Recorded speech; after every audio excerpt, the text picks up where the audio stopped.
By late 1916, both sides had largely given up on traditional battlefield victories. The conflict had dissolved into a pure war of attrition, a grinding attempt to inflict such enormous losses that the enemy would simply give up.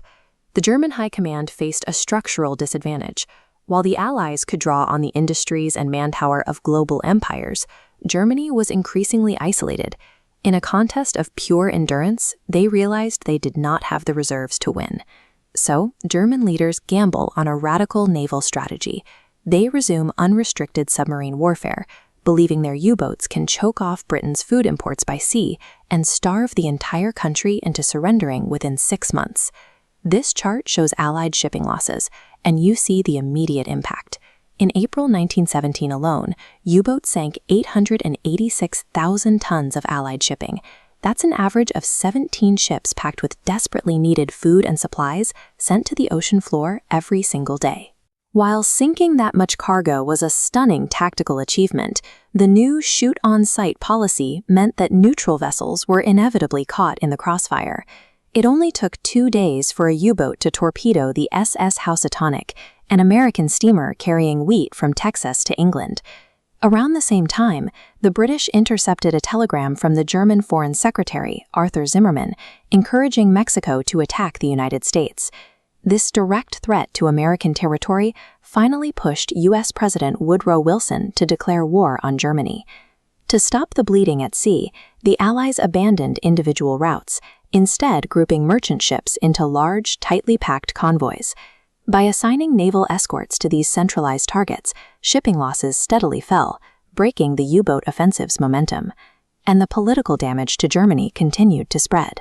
Angered by the aggressive submarine attacks, nations across the globe, from Brazil to Siam and even China, officially joined the fight against Germany. Germany had bet everything on a ruthless maritime campaign to isolate Britain. Instead, they ended up isolating themselves from the rest of the world. But while the alliance map was expanding across the oceans, the reality on the ground in Europe remained completely paralyzed by the trenches. Above those trenches, the air war was reaching deadly new levels of sophistication. Armies began heavily relying on reconnaissance aircraft to spot enemy positions and direct artillery fire right onto them. To stop this, scout aircraft, or early fighters, were explicitly designed to hunt down and shoot those spotter planes out of the sky. The resulting dogfights caused such horrific Allied losses that spring that it became known as Bloody April. Down in the mud, major offensives like Passchendaele proved that the battlefield environment was becoming as lethal as the enemy. Heavy shelling and rain destroyed the landscape, drowning the advance in thick sludge and costing hundreds of thousands of casualties.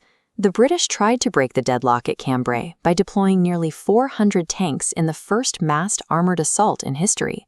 They punched through several miles of German defenses, but the gains were quickly lost when the heavy machines began breaking down and German reinforcements rushed in. The compounding failures and seemingly senseless losses finally broke the psychological endurance of the troops. In the French army, morale completely collapsed, leading to mass mutinies, with whole units flat out refusing to attack. The Allied effort was only as durable as its weakest link, and that link was Russia.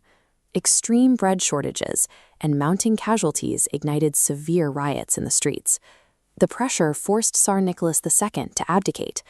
A provisional government tried to take charge and pledged to continue fighting, but frontline troops had had enough, and they began deserting in droves. When the Russian government ordered a new attack in July, it was a disaster. Discipline had evaporated entirely, leaving the remaining forces completely unable to resist the subsequent Central Powers counterattack. The final political fracture happened that autumn. A second revolution propelled Vladimir Lenin and his Bolshevik party to power, and his explicit priority was to end Russia's involvement in the conflict entirely. Days later, Russia signed an armistice with the Central Powers. The Eastern Front officially ceased to exist, violently rebalancing the odds of the entire war. With the Eastern Front closed, Germany immediately pulled its massive armies out of Russia and sent them south. At the Battle of Caporetto, they smashed through the Italian lines, advancing 70 miles and taking 250,000 prisoners. Over in the Middle East, the dynamic was reversed. British forces and Arab rebels, accompanied by military advisor T.E. Lawrence, dealt heavy blows to the Ottoman Turks, capturing strategic ports and eventually marching right into Jerusalem. It was during this campaign that British Foreign Secretary Arthur Balfour issued a formal declaration expressing the government's support for the establishment of a Jewish national home in Palestine. The goal was to rally global Jewish support for the Allies, but the declaration directly contradicted explicit pledges the British had already made to Arab leaders in exchange for their military cooperation.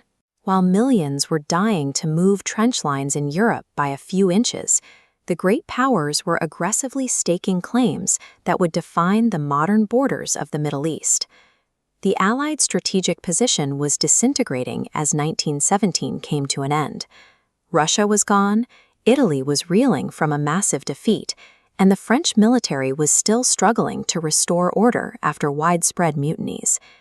For the moment, the British stood virtually alone as the only fully effective combat force holding the line on the Western Front. There was one massive advantage on the horizon: the United States. America was bringing immense industrial resources and manpower to the fight, but those troops were still months away from being fully mobilized and deployed to Europe. The German High Command looked at this board and realized exactly what it meant.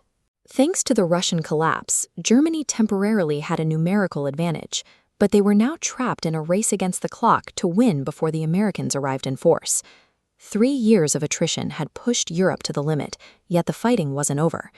Germany began concentrating its remaining strength for one last massive offensive in the spring of 1918, the final attempt to force a military victory before the country collapsed from within.